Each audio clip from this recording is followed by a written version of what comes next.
3 women had vanished, and for a long time, no one connected the disappearances. But the 3rd victim left behind questions that could no longer be ignored. And soon, the quiet woman trusted by an entire town would confess to something horrifying. She made soap. The disappearances in Correggio had remained hidden behind ordinary explanations. Women leaving town, new opportunities, new lives somewhere else. But after the 3rd victim vanished, the story began to change. Families started asking questions, investigators started noticing patterns, and slowly, suspicion moved toward the last person anyone expected. Because behind the image of a quiet shopkeeper and devoted mother, Leonarda Cianciulli had been hiding something terrifying for years. And soon, Italy would hear a confession that transformed the case into one of the most disturbing stories in the country's history. By the time the 3rd disappearance began, Leonarda Cianciulli had already crossed every boundary that once separated fear from violence. The rituals no longer shocked her. The planning no longer frightened her. What had once been unimaginable was now something she carried out with disturbing calmness. Her 3rd victim was Virginia Cacioppo. Unlike the previous women, Virginia was relatively well known.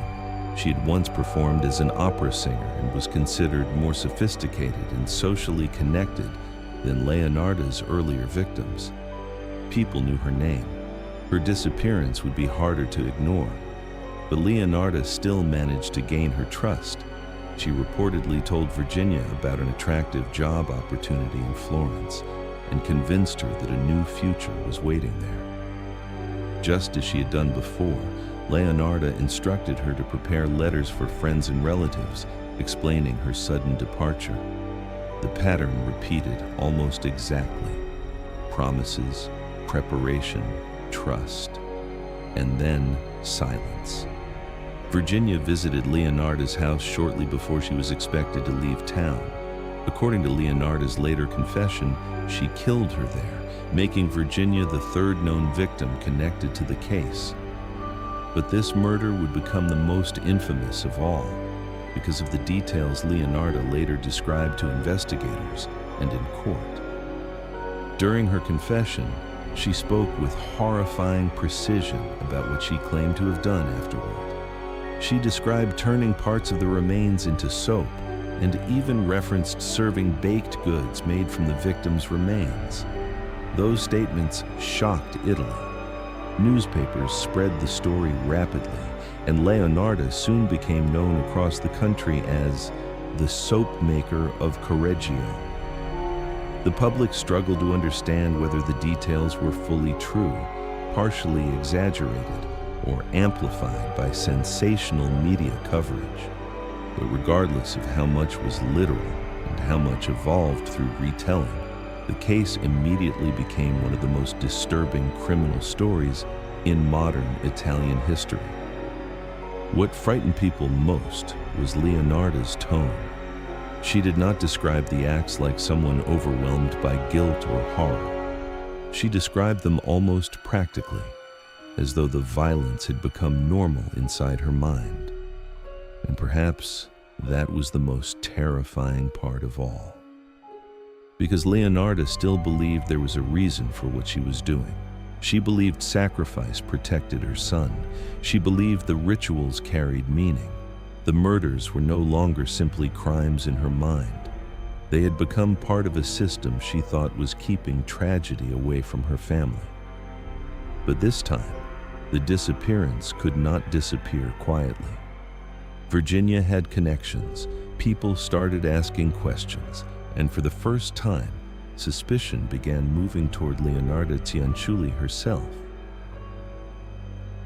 For a long time, Leonarda Cianciulli had managed to survive through trust. The women who disappeared had all seemed to leave willingly. Letters arrived after they vanished. Stories existed to explain where they had gone. And in a quiet town like Correggio, Many people accepted those explanations because they wanted to believe them. But after Virginia Cacioppo disappeared, the situation began to change. Unlike the earlier victims, Virginia had stronger social connections and relatives who quickly became suspicious when communication suddenly stopped. The letters no longer felt convincing enough. Questions started spreading through the community. When investigators looked more closely at Virginia's final days, one detail became impossible to ignore. She had last been seen entering Leonarda's home. For the first time, attention turned directly toward the woman no one had previously suspected. Police began investigating Leonarda more seriously, and as pressure increased, another name entered the center of the investigation: her son, Giuseppe. To Leonarda, that possibility was unbearable. Everything she believed she had done was supposedly meant to protect him. The idea that he could now become connected to the crimes threatened the entire justification she had built inside her mind. If Giuseppe suffered because of the investigation, then the sacrifices had failed. And that was something Leonarda could not accept. As authorities continued questioning people connected to Virginia, Leonarda's carefully constructed world began collapsing. The stories she had used to hide the disappearances no longer worked as effectively. Too many patterns had started connecting. 3 women, 3 disappearances, and 1 woman linked to all of them. Then, faced with the possibility that her son might be blamed or arrested, Leonarda made a decision that stunned investigators. She claimed everything had been done to protect her son, and now she was ready to confess to all of it. She confessed, not partially, not cautiously, completely. According to reports, she openly admitted responsibility for the murders and insisted that Giuseppe had nothing to do with them. The confession shocked police not only because of what she admitted, but because of how calmly she described the crimes. It was as though the fear of losing her son mattered more to her than the fear of prison, public humiliation, or even death. And in a dark way, that revealed the central truth of the entire case. Everything Leonarda had done, every lie, every ritual, every act of violence, had been built around one obsession: protecting Giuseppe from the fate she believed was waiting for him. But now the story that had remained hidden behind the walls of her home was about to become public, and Italy was about to hear details that many people would never forget. Once Leonarda Cianciulli confessed, the case changed completely. What investigators expected at first was a denial, excuses, or an attempt to shift blame onto someone else. Instead, Leonarda began describing the murders in extraordinary detail, speaking with a level of calmness that shocked nearly everyone who heard her statements. It was not only the crimes themselves that disturbed people, it was the way she talked about them. According to reports from the investigation and trial, Leonarda explained how each woman had been lured into her home through promises of marriage, work, or a better future. She described the letters prepared in advance to delay suspicion. Then, she described the killings themselves and what happened afterward. The details spread rapidly through newspapers across Italy. And as the public learned more, horror turned into obsession.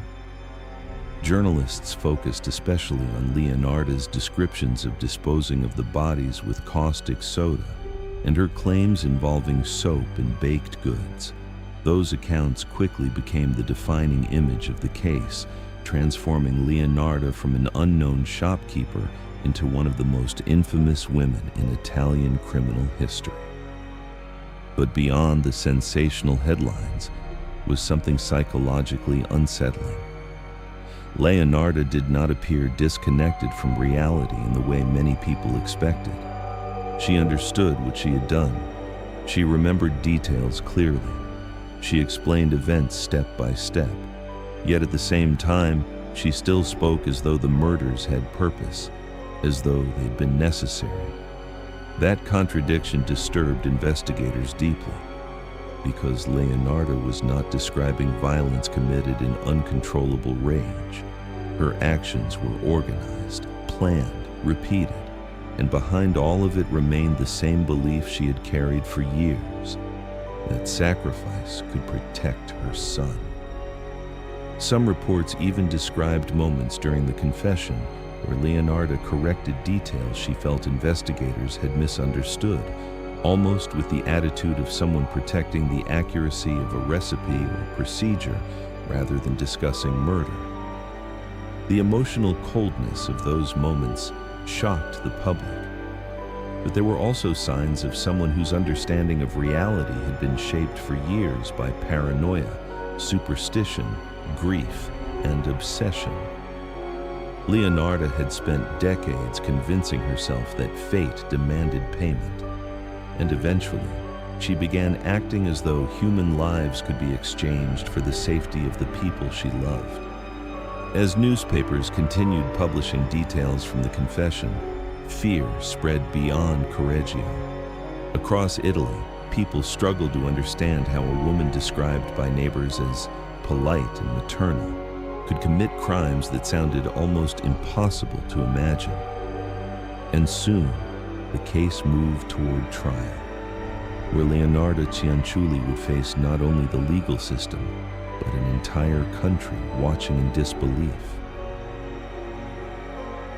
In 1946, Leonarda Cianciulli stood trial for the murders of Faustina Setti, Francesca Soavi, and Virginia Cacioppo. By then, the case had already become national news.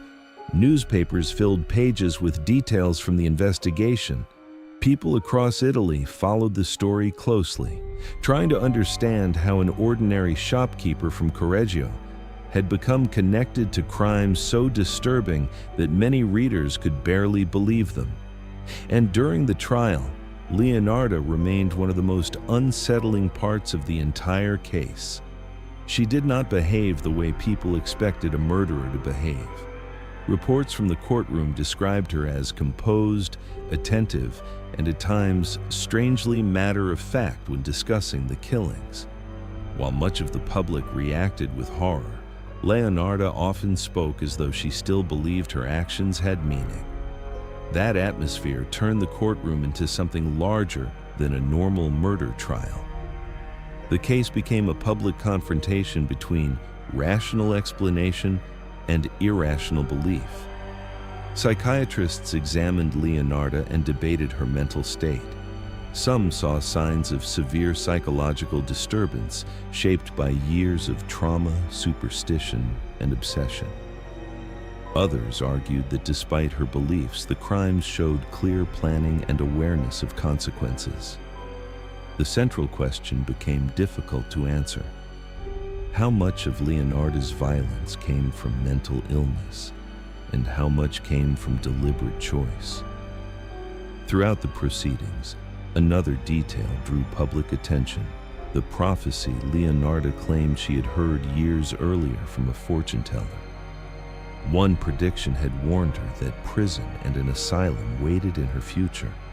Now, standing in court after confessing to multiple murders, that prophecy suddenly seemed horrifyingly close to reality. To many people following the case, it felt almost symbolic. Leonarda had spent years trying to escape the fate she believed was chasing her family. Yet in the process, she had walked directly into the future she feared. Eventually, the court found her guilty. She was sentenced to 30 years in prison, a punishment divided between time in a criminal institution and confinement in a criminal asylum. And with that, the woman once trusted by her community officially became one of Italy's most infamous killers. But even after the trial ended, the case refused to disappear. Because the deeper people looked into Leonarda Cianciulli, the more unsettling the story became, not only because of the murders themselves, but because so much of the horror had grown from something painfully human: fear.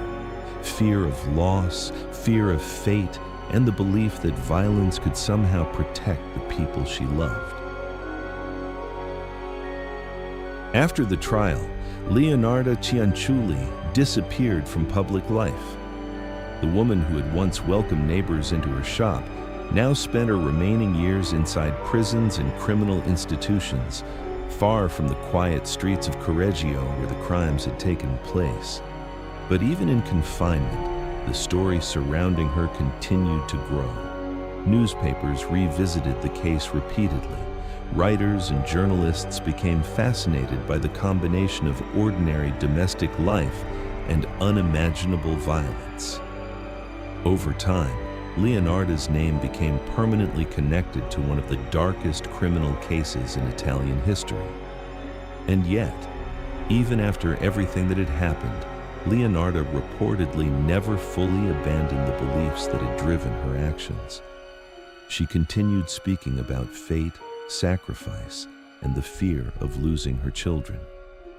In her mind, the murders were still tied to protection, to survival, to the desperate belief that suffering could somehow be transferred away from the people she loved.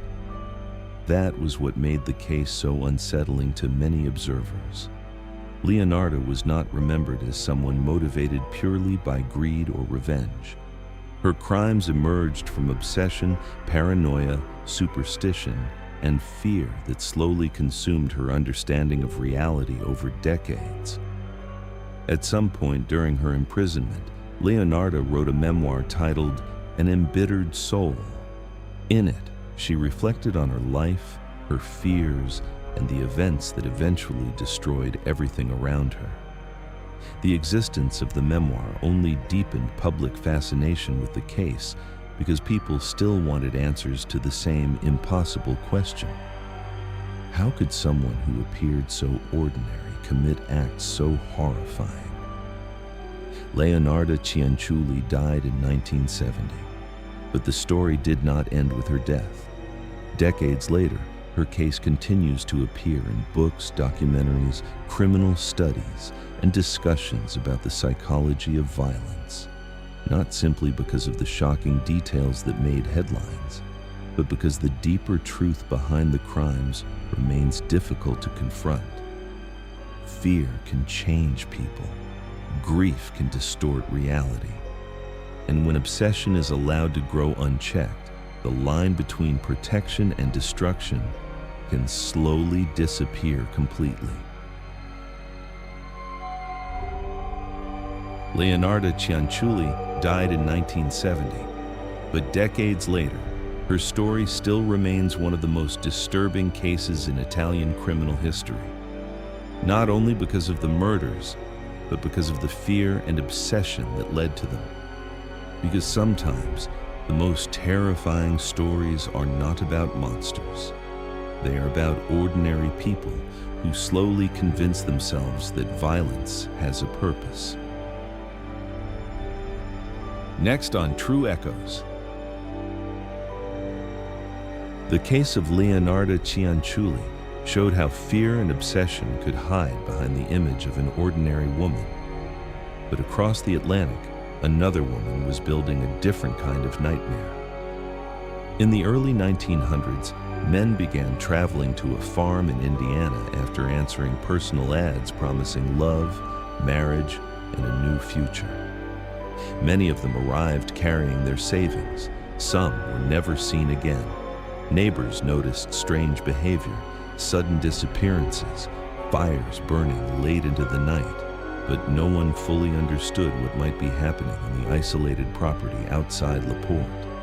And when the farm finally burned to the ground, investigators discovered something horrifying beneath the ruins, because this time, the question was not only how many people died, but whether the woman responsible ever truly disappeared at all.